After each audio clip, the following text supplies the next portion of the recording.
dramatic reduction of African refugee numbers.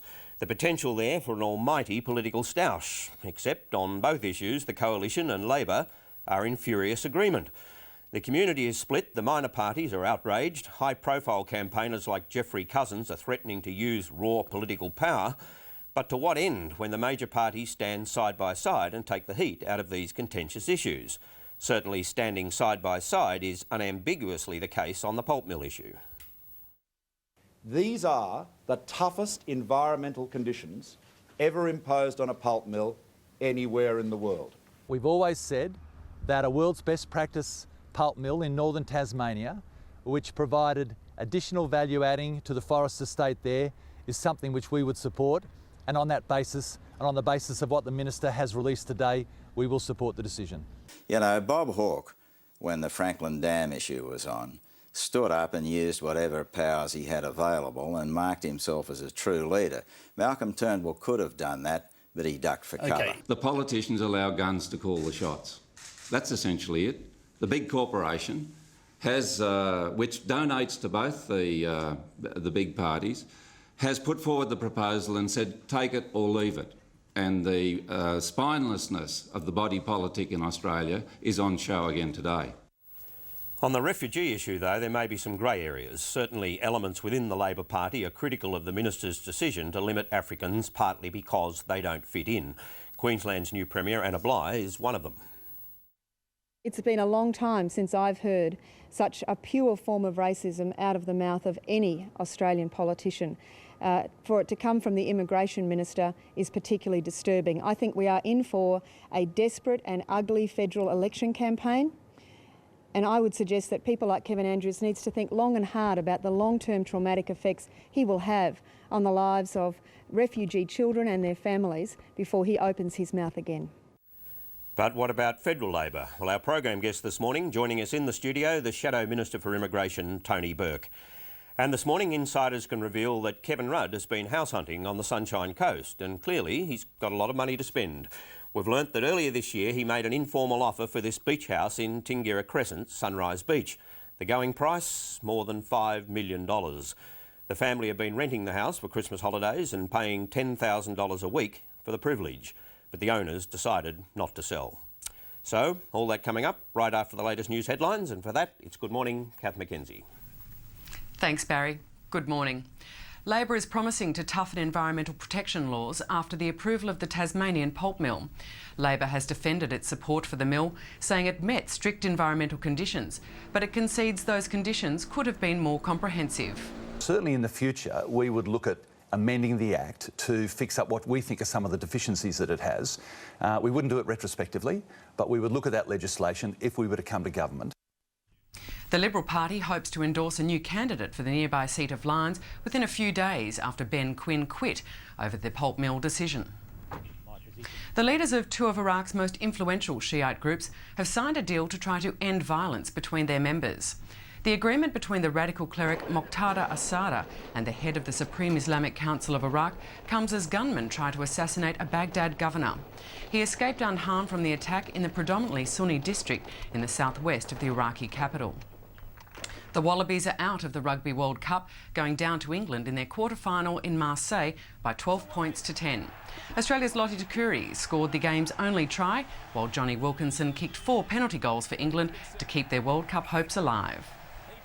Barry, I'll be back with more news at 11 o'clock.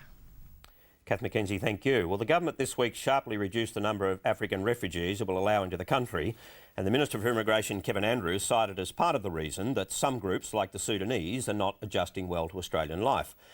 Labor has no problems with the reduced numbers, but they have questioned his rationale. Labor's Shadow Minister for Immigration is Tony Burke, and he joins me now. Good morning. Morning, Barry. That's right, isn't it? You don't have any difficulty with the reduced numbers. You do agree that it is a good idea at this point to reduce the number of African refugees? Oh, this is something that's been mooted for more than a year and a half, and it was done in the context, and the reasons were given publicly by Kevin Andrews, that the context was the situation in Burma and the situation in Iraq. The total number of refugees coming to Australia remained completely unchanged. What happened, though, was that there would be extra numbers would be coming from Asia and from the Middle East. That's how it was rebalanced. And why? Why should that happen? Well, previously the African numbers had run at record highs, and what was happening then, there's about 150,000 people who've been on the Thai-Burma border for more than 15 years. The Thai government's been putting pressure on the United Nations agencies, saying, can you please start relocating these people? Australia, understandably, has a particular obligation in Asia. They're the reasons that Kevin Andrews gave for the decision months ago. They're the same reasons that Amanda Vanstone gave when she flagged it. I mean, one point that does need to be made in all of this, and unfortunately there's been very little of it this week, is to make the point about the vast majority of Australians of African background who are getting on with their lives and making a good contribution. And there's been a perception during the course of the week that their voice hasn't really been heard. Yeah, we'll go to that in a moment. But now Kevin Andrews is saying that the decision was taken partly because certain groups from Africa don't fit in. You disagree with that proposition? Well, I disagree that that was his reason for the decision.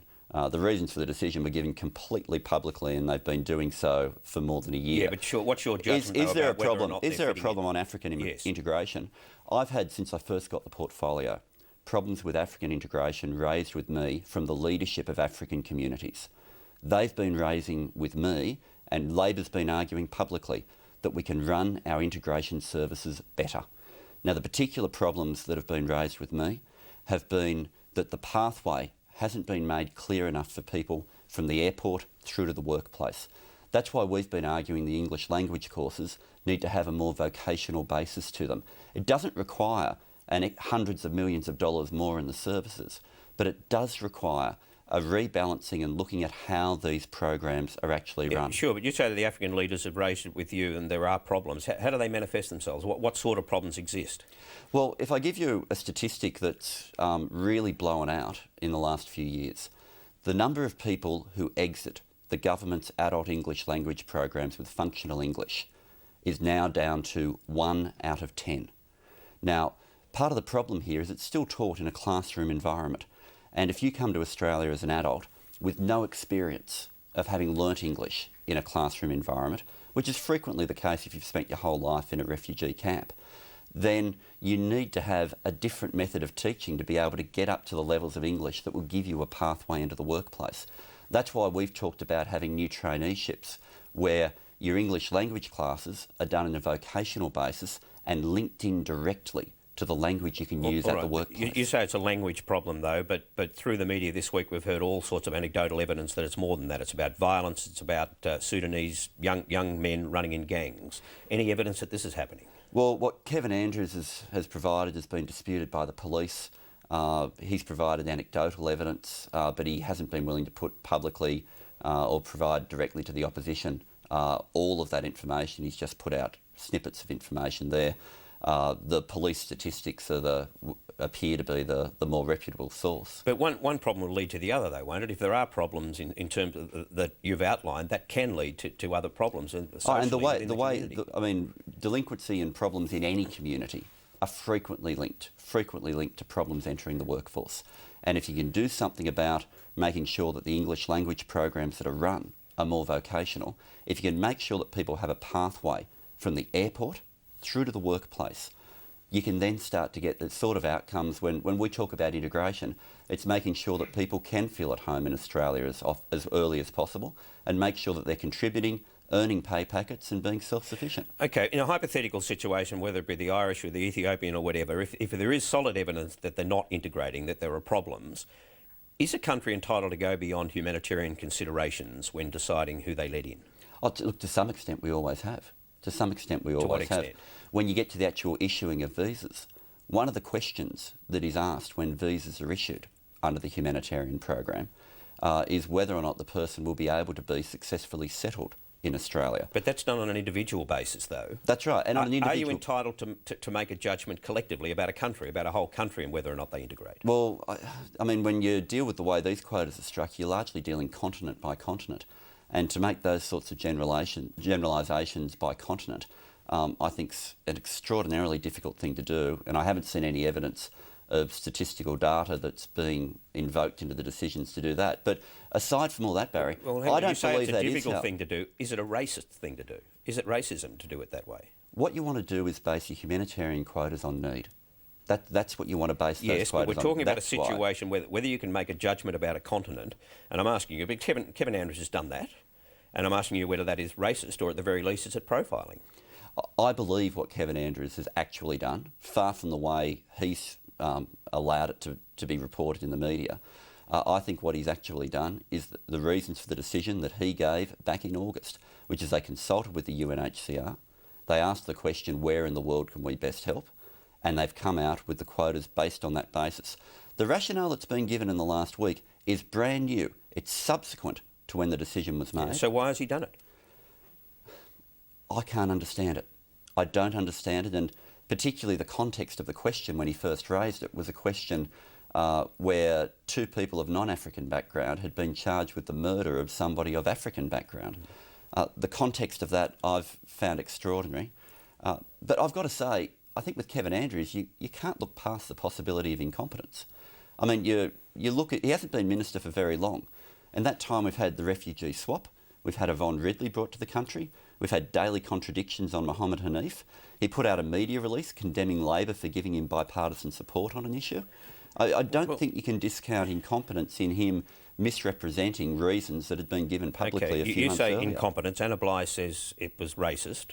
You've avoided the definition of profiling. You don't want to call it that. Well, but I've told you the reasons. Is he playing politics? I hope not with something like this. I genuinely hope not, Barry. I mean, the humanitarian program is something where there has been bipartisan support for more than 20 years. The decisions have been made for the right reasons, and when this decision was first announced, which didn't shut the door on African immigration at all, and even now, there are still people coming under the humanitarian program this year who are still yet to arrive. The door wasn't shut.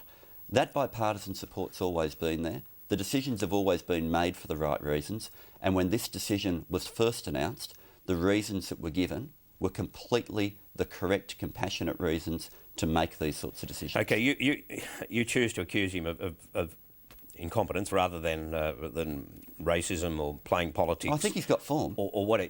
You don't hear the distant sound of a dog whistle? As I say, I hope they're not dealing with it in that way. And I go back to the original decision and the way that decision was announced when it was made a few months ago. It was all done appropriately. And there is no doubt, we do owe a particular obligation to countries in our own region.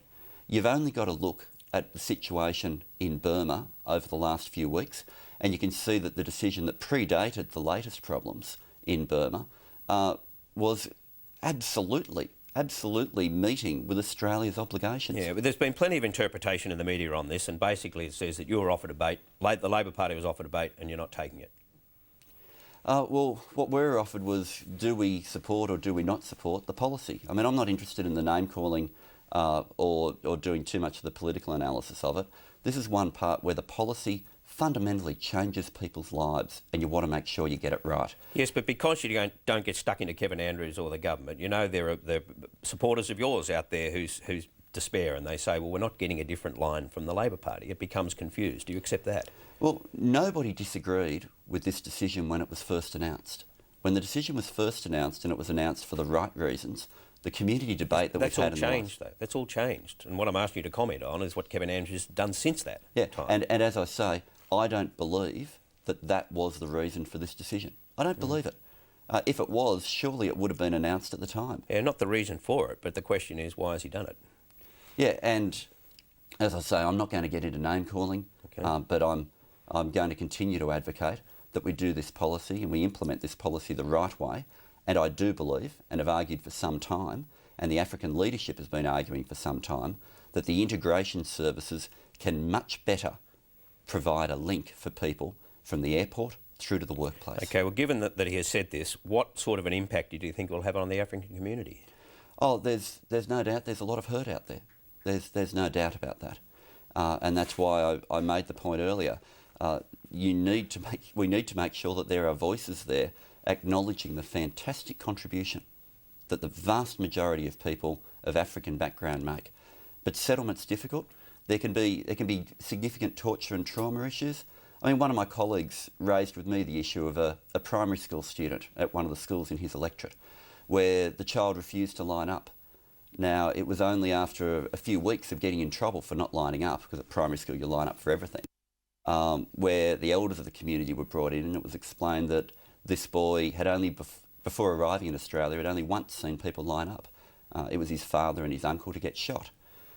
There's some real difficulties in torture and trauma. You've got to make sure you get the detail of the policy right, and that level of hurt that is there in the community this week, I think it's very important for the government to make clear, and for Kevin Andrews in the leadership role that portfolio carries, to make clear the reasons for the original decision.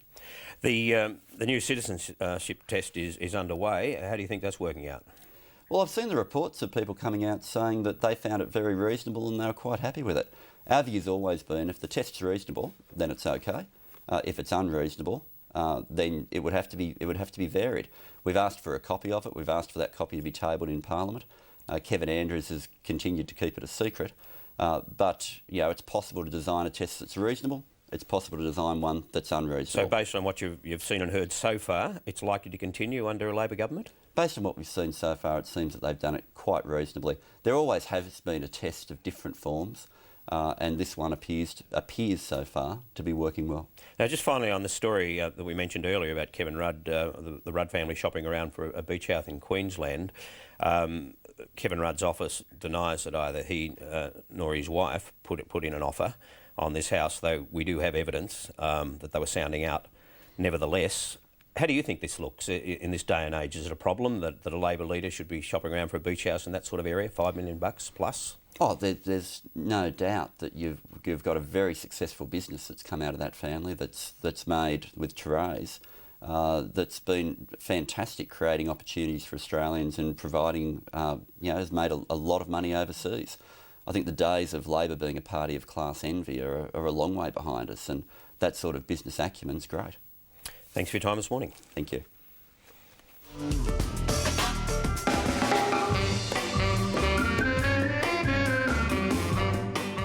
I think it's quite fine to slow down the immigration as far as the Africans are concerned.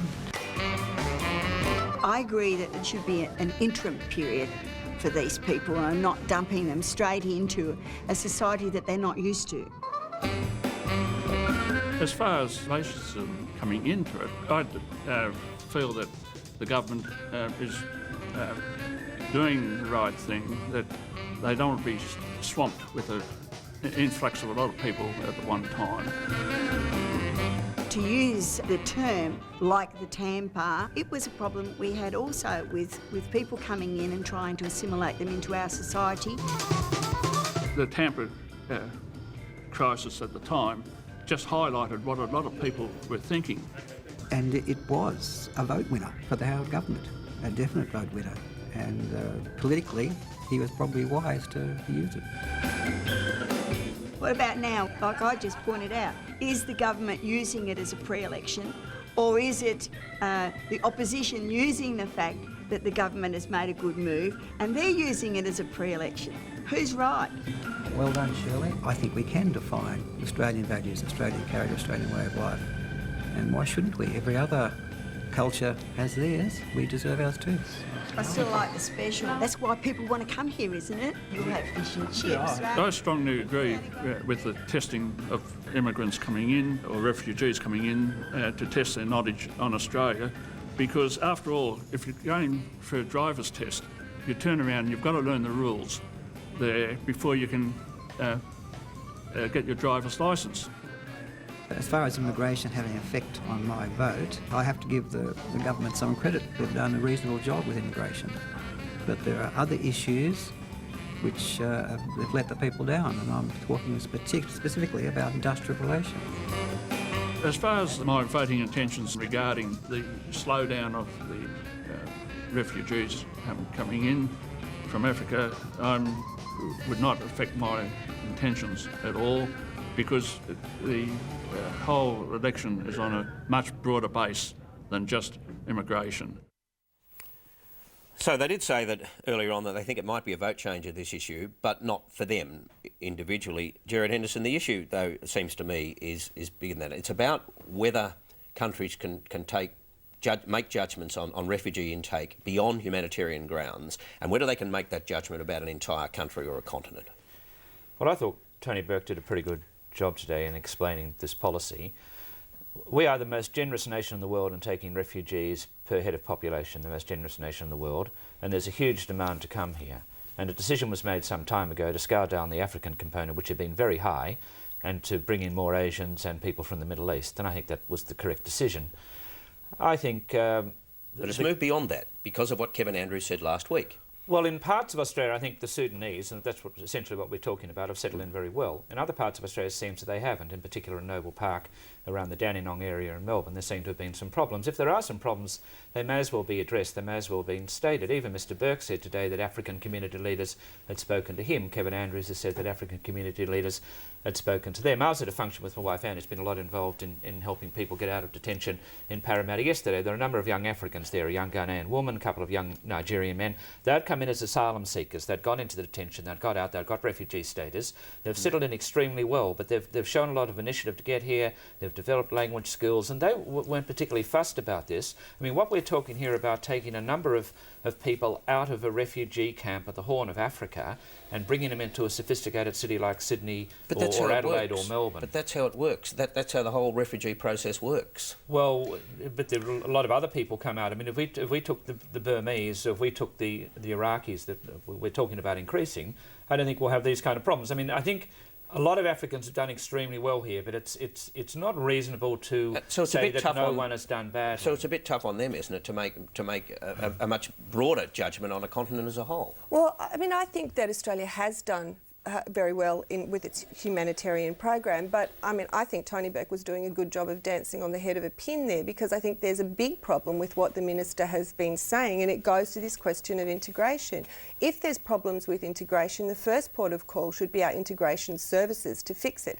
And if you're the Immigration Minister and you genuinely think you've got anecdotal evidence that there's problems with a certain group integrating, surely the very worst thing you can do is shout those problems from the rooftops on every TV station, every radio station, without much substantiating evidence, talk about criminal gangs and men gathering to drink alcohol, fueling or stirring up the fears that might be in the community anyway. I think that's a reprehensible thing for an immigration minister to do. I think it can only make the problem worse, and if there's a problem, it should be dealt with in an entirely different way. Well, that's very interesting, because I actually went to Noble Park last night and spoke with some African people yesterday afternoon, and they were saying, yes, there is a problem, and no, that they are not disturbed by this particular action, but they, as Africans, they feel a sense of embarrassment overall. It's not so much they feel a sense of embarrassment about their own actions, or because of what the way that Kevin Andrews has dealt with it. They feel embarrassed that they may be stigmatised generally, thanks to what Kevin Andrews said, or because of their own behaviour. Because of the behaviour of a group of people they described to me as sort of adolescent males. They said which you would get in every community, wouldn't you? And you do get in every community. What they were saying, Barry, is that these are kids who've come out of camps who, when they were in Africa, were surrounded by a culture that kept them in sort of order. They say that now they're in the West. They don't have the familial structure. They have no structure, in fact. They're exposed to Western values, as this African was saying to me. He said that without those village controls or camp controls or whatever, these kids are becoming quite lawless. But that goes back to the point that Lenore was making. The responsibility is for the receiving country to deal with that. And particularly if the elders and the older people in the community itself are willing to work with the receiving country, then surely there's a way of solving this problem short of stigmatising an entire group on the airwaves. The alarms were not raised initially by Kevin Andrews. They were raised by the African leaders, as Tony Burke said to him. Yes, but in a very narrow way. They were concerned about the education. No, they were concerned about the lawlessness of these kids. And talking to these young Africans in Sydney yesterday, I mean, they were also concerned about the lawlessness of people who are a bit younger than them, but they're concerned about it. So I think that the problem can't be resolved by dismissing it.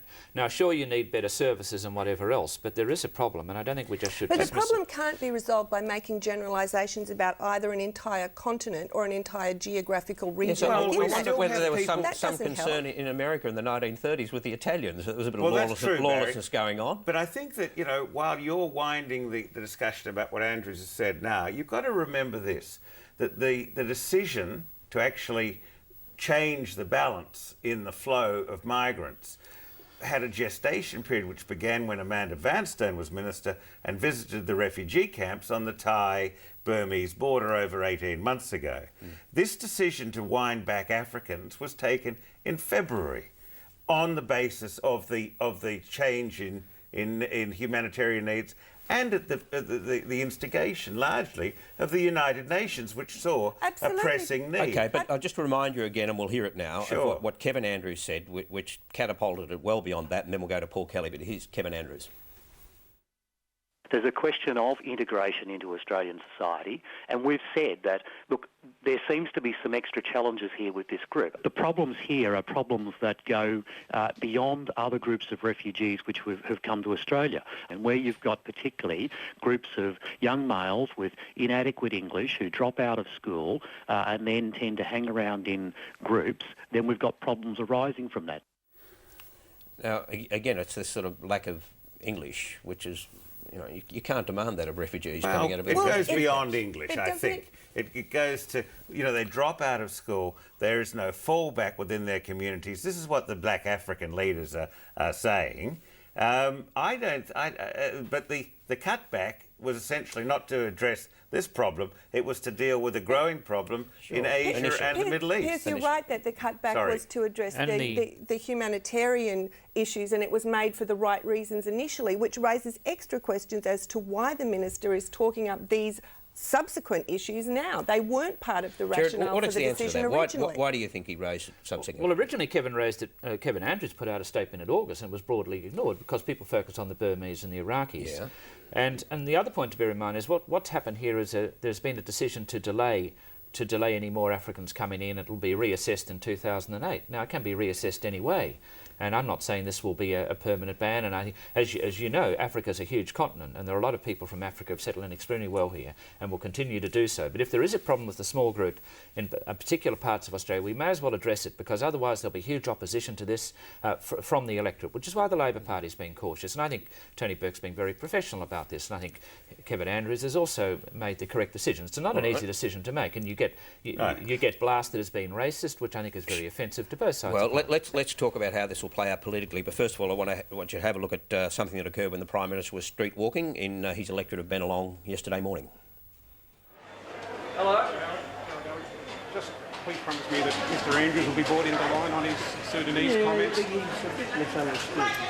We're not saying African, but there is a bit of an immigration problem. Yeah, I think I've got a pretty good understanding of it. I am concerned that it's not the right time in the election cycle to be playing that maybe it was just you've got the authority to take it from under the table and just took it under the table for a couple of months and then looked at it at a more appropriate time instead of showing because it's not meant to be, you suggest. So he said it's not meant to be racist, as he suggests. In fact, what the guy was saying is it's wrong time. Don't bring this sort of stuff up so close to an election. I would agree with him. I would absolutely agree with him, and I think bringing it up the way the minister has is making the problem worse. If there's a problem, he's making it worse. You know, Barry, if we're going to talk about race cards being played in this election, I think you should go to the report of Bob Hawke in Bennelong. It was in the Melbourne Age on Friday, I think, where Bob Hawke stood up at a meeting and denounced Howard as racist over remarks and urged the Chinese there to say that because of what John Howard said back in 1988. Precisely. Yeah, but we could also mention here what Bob Hawke said in 1977, where he campaigned against Vietnamese immigrants coming in on boats in the most profoundly unprofessional and we might go even way. further back and look at Julia Gillard's record in the 1980s when she was a member of the Socialist Left. We'll talk about that a little later on, because that got a run. It's all a long time ago. That got a run in the newspapers this morning as well. But the history is going to be dragged up between now and the election. Let's get some background analysis now from Paul Kelly, political commentator with The Australian. Paul, good morning. What's your take on the whole refugee issue? I think, Barry, that Kevin Andrews has mismanaged the issue over the course of the last week. The nature of that mismanagement relates to presentation and politics. I don't think this is about race, and I think the drumbeats about race aren't justified. We've known for quite some time that the government intended to wind back the African component of the refugee intake from its very high levels of about 70%. And when the Minister made the announcement earlier this year, he made it quite clear that the African intake would be cut back to about 30%, and it would be restructured in favour of Iraqis and in favour of refugees from Southeast Asia, in particular from Burma. This was done in consultation with the UNHCR. Frankly, I don't think there could be many complaints at all about that sort of decision. Witness what you've just heard from Tony Burke. The point that Kevin Andrews did not say at the time that integration problems with the Africans were a factor.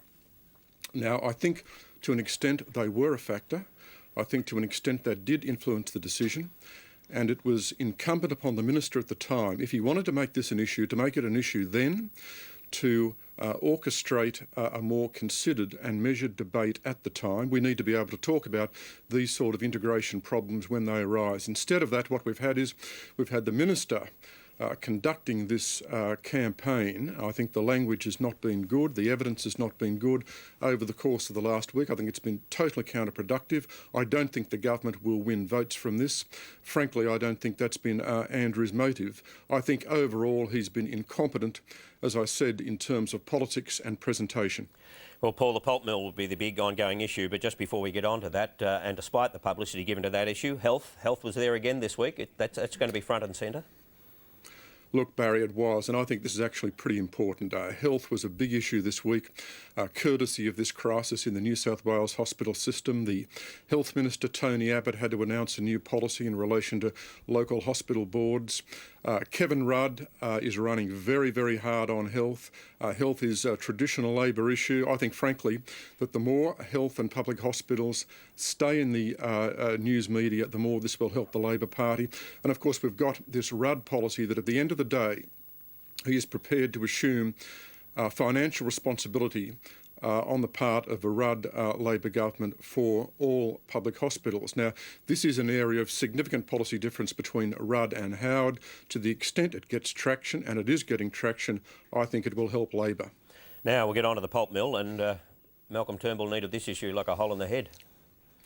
A very difficult issue for Malcolm Turnbull. Look, I think he did the best here in handling a diabolically difficult situation for him.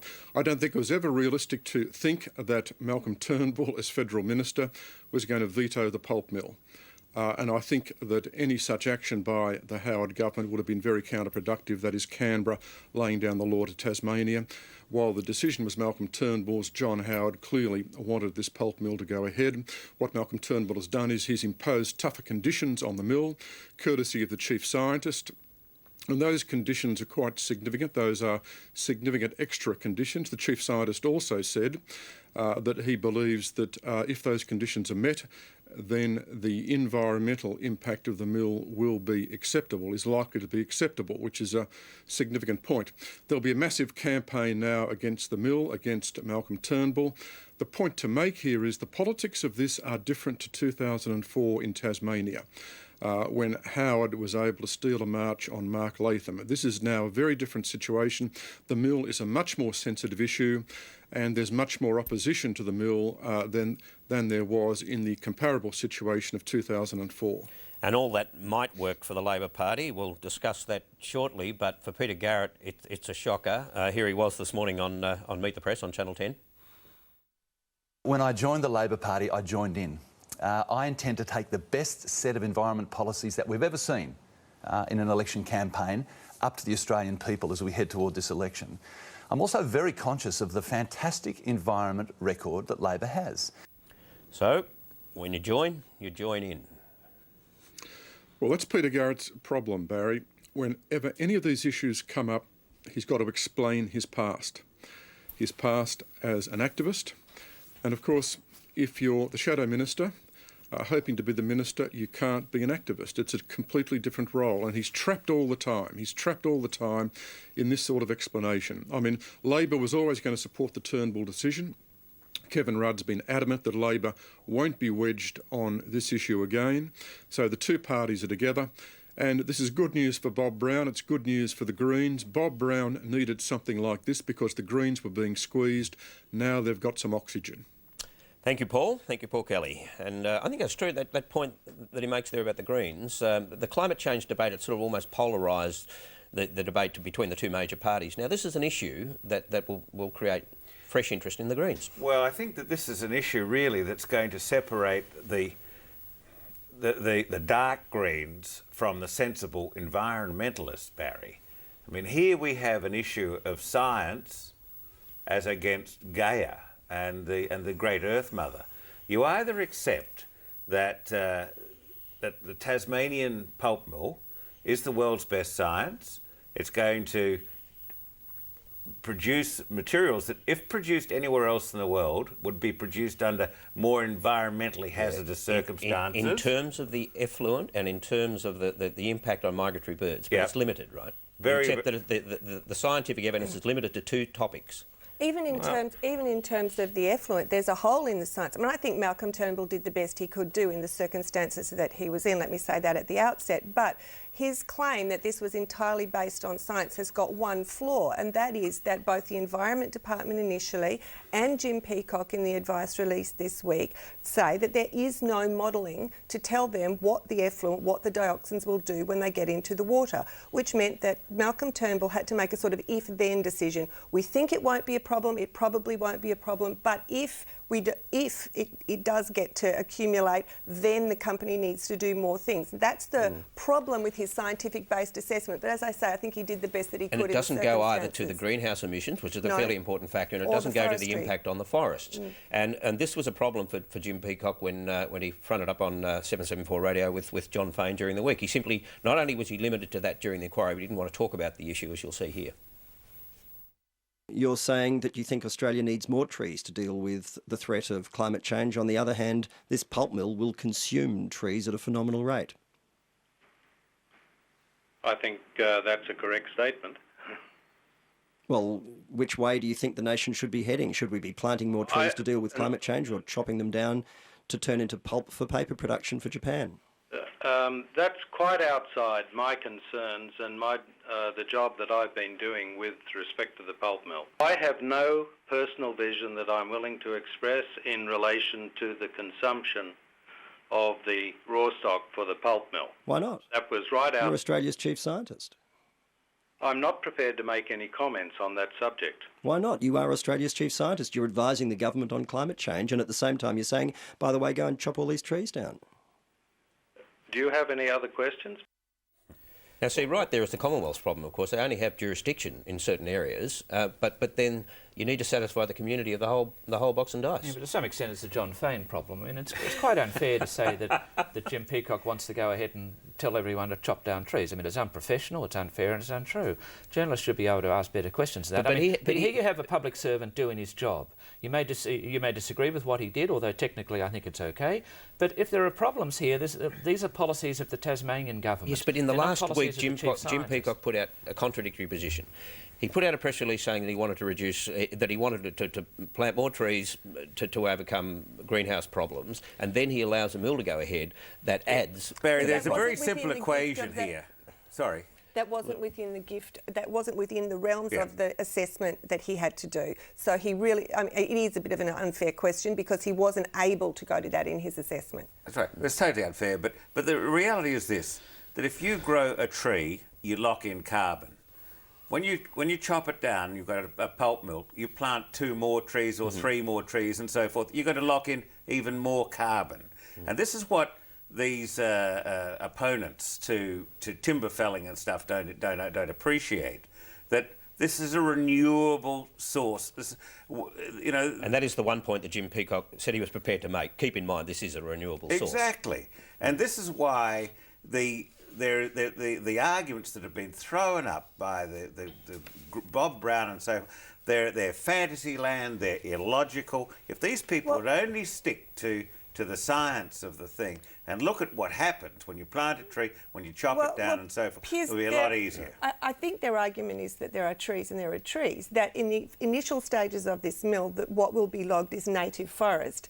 And you're saying, well, you can just plant another tree, but then it will be plantation timber, and that has different ecological values. Now, I think the point that they're making, you're misrepresenting to some extent. Well, no, I think that in some areas, this is all covered anyway by the Forest Agreement of 6 years ago. So we're dealing with something that was agreed. One of the problems with discussing this with Greens is that they always change the goalpost anyway. That what they agreed 6 years ago is not what they're prepared to argue on today. We're not talking about new trees here. This is all, they can't go beyond the agreement that's already in place. Right. Yes, it is part of the Regional Forest Agreement. End of story. Correct. End of story on that issue, yes. I think it's good news for Bob Brown in the sense, if you look at Bob Brown's record in Tasmania, it's not that good. I mean, in the last two Senate elections, the Greens have got about 13%, short of a quota, and they've got their own preferences.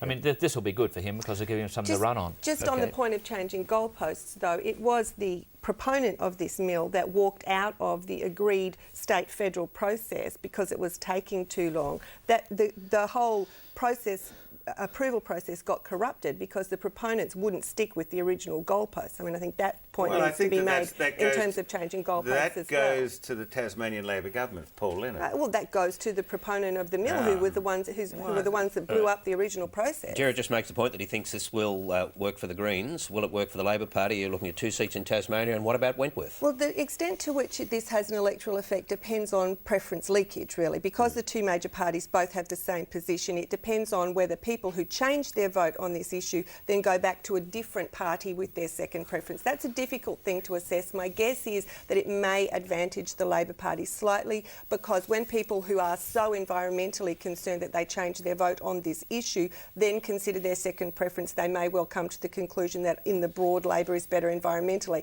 But it's a hard science and it's a difficult thing to assess what it'll do electorally. I think one of the interesting questions of the week was, where was the Labor candidate in Wentworth, George Newhouse? As far as I can work out, he stayed in bed. He just wasn't seen.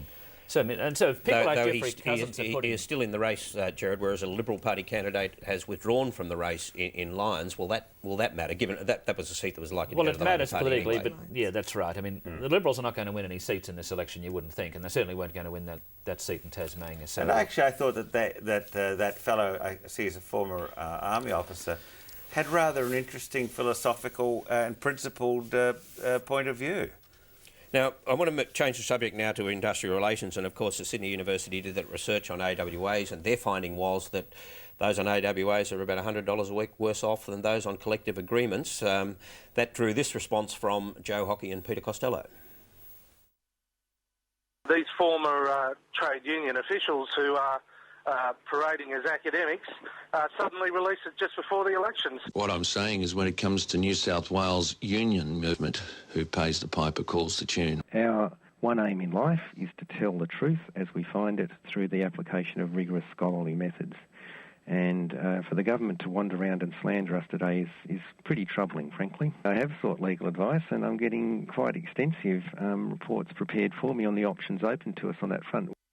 Now, of course, since then there's been this report in The Australian that John Buchanan there, by his own admission, lost a bit of sleep after Mark Latham lost the last election, which, well, what does that tell you? That he had some sympathy for Labor, but... No, it tells you more than that. I mean, leave aside the arguments about when he ceased being a socialist. I mean, leave all that aside. The basic point is that John Buchanan, over 10 years and more, has been a strong opponent of any kind of industrial relations reform. I've read his work where he opposed the industrial relations form of Paul Keating and the Labor government. So when he's rolled up all the time, as he is frequently on programs, as a kind of independent commentator, he may be an independent commentator, but he's firmly committed to one point of view. It's hardly surprising that he holds the position that he holds when you look at his record over 15 years. But he didn't do this report on his own.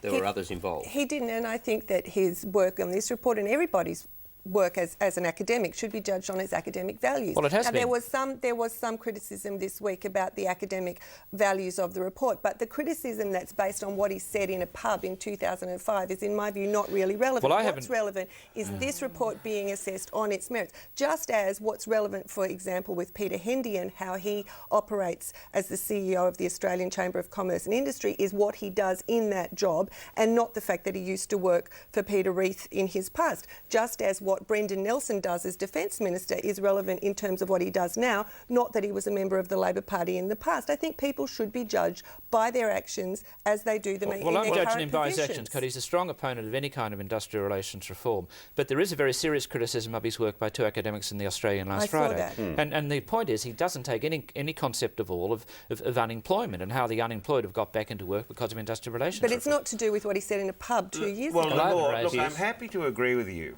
that academically his report's got holes in it.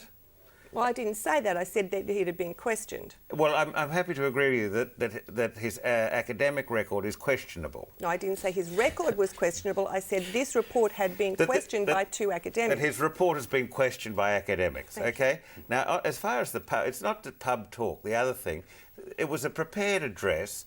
It's at a regular forum that's put on by a group of socialist activists in Redfern. So this is not just some over a MIDI comment that he made. This was a paper that he worked at very hard and to deliver and expose his views. So don't be dismissive of a remark. Political views. Lots of people have private political views. This is not a private political view. This is a speech that he delivered at the invitation of a political group in a setting which happened. In a private setting. But these days, not in a private setting either. These days, if you want to get to the truth, you go to the pub. You've got politics in the pub, you've got religion in the pub, you've got all sorts of stuff. I've addressed this group, politics in the pub, without having a drink. This is like listening to Tony Abbott and Julia Gillard on a Friday morning. Let me move on to that now. Tony Abbott had this to say about Julia Gillard in a newspaper interview. She is someone who has lived, breathed, ate, drunk politics her whole adult life. The average person would look askance at such a political animal.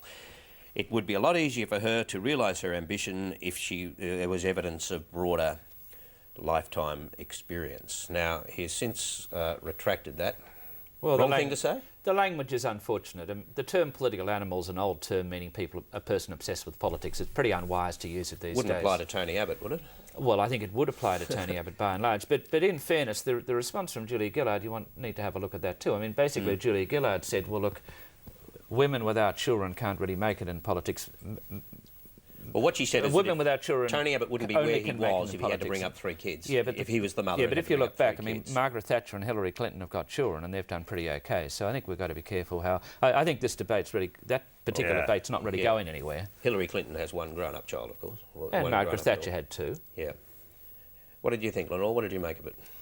I think that pretty much everybody on the front bench of both houses, both political party, pretty much everyone in the House of Parliament would be a political animal, would have lived and breathed politics for most of their lives. You don't get to those positions unless that's what you like, and I think it would apply as much to Tony Abbott as to Julia Gillard as to anybody else in the place. Is it part of this campaign, though, against Julia Gillard, given that the tabloids this morning are running with her socialist left history from the 1980s and they're dragging out the platform and relating it back to her? Well, it wasn't a platform. The Socialist Forum was more like a policy debating group. It didn't adopt positions. It didn't have platforms.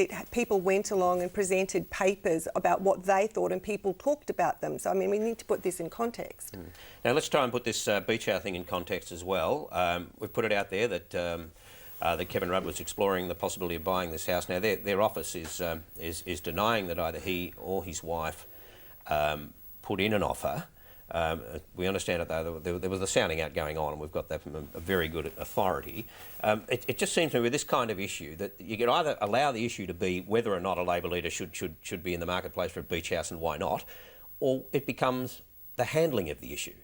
Now, that's the danger in this sort of situation, isn't it, that the handling of the issue becomes the issue. I think it's pretty unfair to Kevin Rudd, really. I mean, if he and his family want to buy a house, they should be able to buy a house. If you go, I mean, even the great hero of the Labor left, Bert Everett. I mean, he used to live in Mossman, as I record. He didn't live with the workers out in the western suburbs. And I think it's probably a bit unfair, but maybe the timing's unfortunate for Kevin Rudd. But there are a lot of people on both sides of politics who have a holiday house. Well, a $5 million holiday house is maybe neither here nor there to you and your friends, Gerard. But well, I can't afford one. No. But I think, Barry, the issue is really the handling of this, as we've seen with so many problems that have come up with Kevin Rudd since he's been opposition leader. You know, it's a question of his memory, it's a question of denial.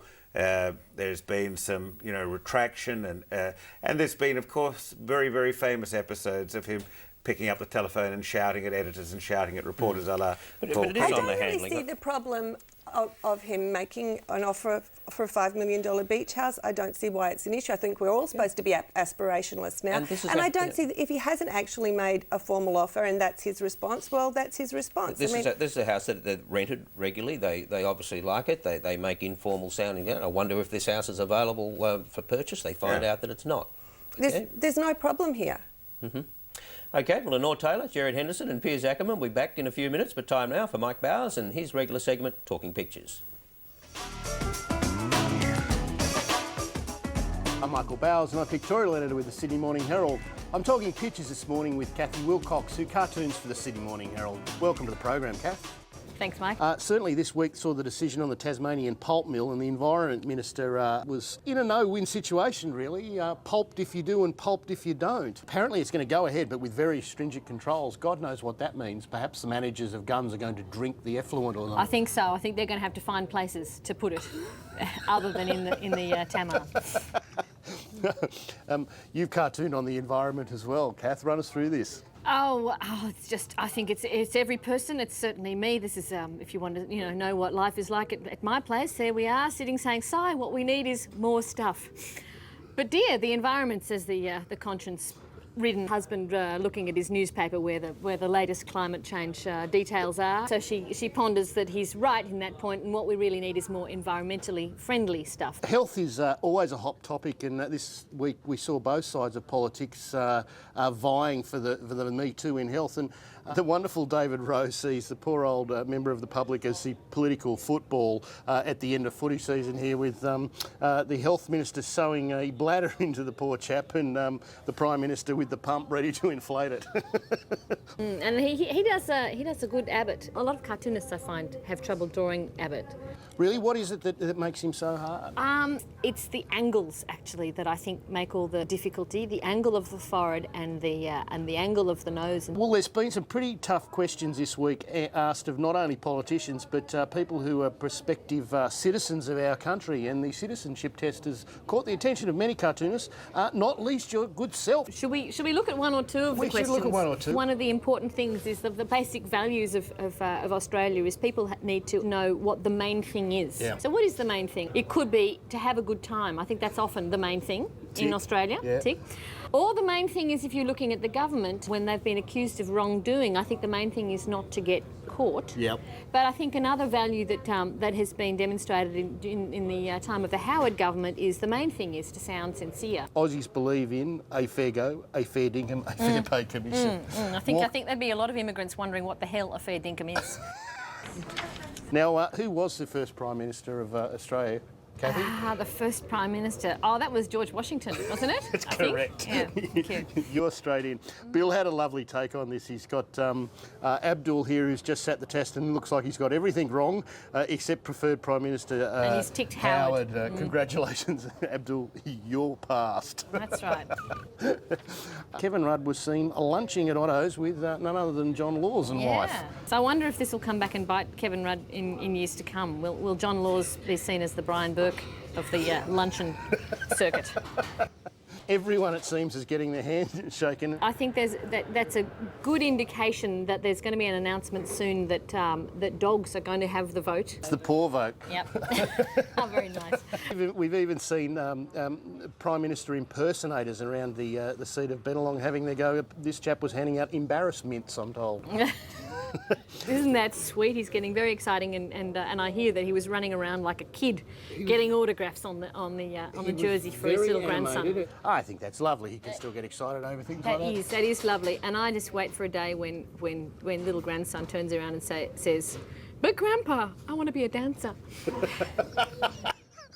Look, Kathy, it's been a great pleasure talking to you this morning. Thanks very much. Thanks, Mike.